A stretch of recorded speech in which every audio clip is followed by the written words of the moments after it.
السلام علیکم، کیا حال ہے؟ آپ سب ٹھیک ہیں؟ امید کرتی ہوں آپ سب ٹھیک ہوں گے۔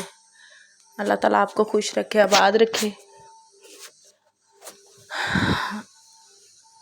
آج سمر اور رجب جب سے بیمار ہوئے تھے، میں کبھی بھی باہر نہیں ان کو چھوڑ کے گئی تھی، اکیلے کبھی بھی چھوڑ کے نہیں گئی تھی۔ کوئی سامان بھی لینا ہوتا تھا تو میں ویٹ کرتی رہتی تھی کہ کوئی آئے گا، پھر اس کے بلکہ میں خود کام میں جاتی تھی، میں ان کو بچوں کو ہی بھیجتی تھی۔ کبھی کوئی ضرورت پڑتی تھی تو جب سے ہم اس گھر میں شفٹ ہوئے تھے میں نہیں باہر اتنا گئی نہیں، کیونکہ وہ بیمار ہو گئے، اس کے بعد جانا ہی نہیں ہوتا تھا۔ میں ان کو کبھی اکیلا چھوڑ کے باہر نہیں گئی تھی۔ ابھی کھانا بھی بنانا تھا گھر میں، آج گلی میں بھی کوئی نہیں آیا، سبزی والا کوئی بھی، تو ابھی میں خود باہر گئی، کچھ چیزیں بھی لینی تھی، ختم ہوئی تھی۔ تو آج 2 سال کے بعد میں پہلی دفعہ باہر گئی ہوں، خود لاک لگا کے، اور ایسے لگ رہا تھا جیسے میں خالی سی میں باہر جا رہی ہوں۔ میرے کس چیز کی کمی ہے میرے پاس اس ٹائم، کس چیز کی کیونکہ میں جب بھی جاتی تھی وہ میرے ساتھ ہوتے تھے، اکثر جب میرے ساتھ ہوتا تھا سمر کبھی، تو کبھی میں ایک کو ساتھ بھی لے جاتی تھی کہ چلو ان کو باہر کا پتہ چلے، اور دوسرا بچوں کے پاس ہوتا تھا گھر۔ تو رستے میں وہ مجھے ایک عورت مل گئی، انہوں نے مجھے دور سے دیکھ کے ہنسنے لگے کہ کیا حال ہے۔ وہ عورت کون تھیں؟ وہ عورت وہ تھیں جو ہمارے گھر اکثر چکر لگاتی تھیں اور ان کو پولیو ڈے پہ قطرے پلا کے جاتی تھیں۔ تو ایک دم سے رک گئی، مجھے روک لیا اور کہنے لگی کیا حال ہے۔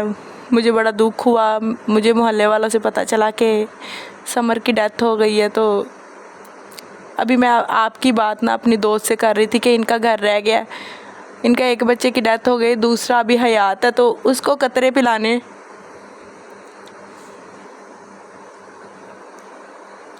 کیونکہ آج پولیو ڈے شروع ہو چکا ہے۔ اور میں نے جب ان کو رجب کا بتایا تو وہ گلی میں رونے لگے،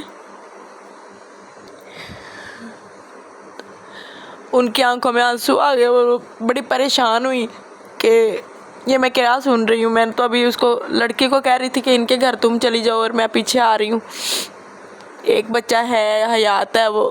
تو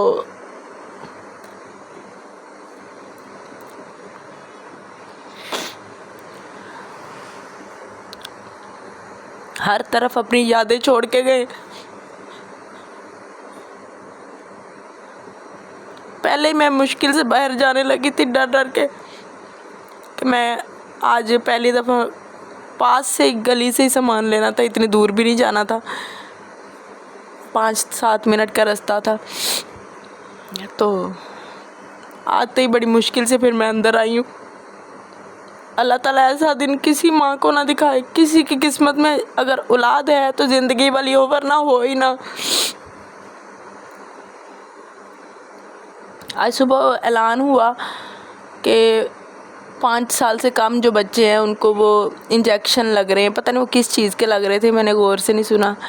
تو ابیہا اپنے آپ برش کر رہی تھی، ایک دم سے برش چھوڑ کے تو اس کا دھیان اس طرف چلا گیا، کہنے لگی مما یہ اعلان کر رہے چھوٹے بچوں کو قطرے پلانے، وہ بھول گئی ایک دم سے اور بھاگی اندر ہی مما، اور نا وہ ایسے وہ میرے ساتھ گھر میں اکثر پنجابی بھی بولتی، مما وہ اس دکان پہ نا قطرے انجیکشن لگ رہے ہیں تو ہم چلے۔ تو ایک دم سے چپ ہو گئی، میں نے کہا کس کو لے کے جانا ہے؟ تو اتنا روئی، بڑی پریشان ہو گئی۔ حالانکہ جب سے ان کی ڈیتھ ہوئی ہے میں نے اس کو روتے ہوئے نہیں دیکھا، نہ ہی اتنی وہ میرے ساتھ ان کی بات کرتی ہے۔ وہ جب دیکھتی ہے تو گمسم سی ہو جاتی ہے، ویڈیو دیکھتی ہے، لیکن اکثر وہ مصروف ہی رہتی ہے، میں اس کو مصروف ہی رکھتی ہوں، کبھی کسی چیز میں کبھی کسی چیز میں۔ لیکن آج اس نے خود بھی روئی، مجھے بھی رلایا، اور اب یہ دوسرا موقع آ گیا کہ وہ جو قطروں والی بات ہے، تو کیا کر سکتا ہے انسان، کے بس میں کچھ بھی نہیں ہے، کچھ بھی نہیں ہے۔ بس مجھے دعاؤں میں یاد رکھے، اور میرے لیے یہ دعا نہ کیا کرے کہ اللہ تعالیٰ آپ کو سمر اور رجب لوٹا دے۔ سمر رجب دوبارہ نہیں آئیں گے۔ سمر اور رجب جو تھے وہ چاہے لاکھ اللہ نے اگر قسمت میں لکھا ہوا تو لاکھ ان کے جیسے آ جائیں، لیکن وہ نہیں آئیں گے، ان کی بات ہی کچھ اور تھی۔ اور ڈر لگتا ہے ایسی بات سے۔ اب بس میرے لیے اتنی میں آپ سے گزارش ہے، میرے لیے بس یہ دعا کرے کہ اللہ تعالیٰ مجھے ہمت دے، مجھے صبر دے۔ یہ ثمر رجب جو والی بات ہے وہ دعا نہ مجھے دے، ایسی دعاؤں کی مجھے نہیں ضرورت۔ اب میں تھک گئی ہوں، اب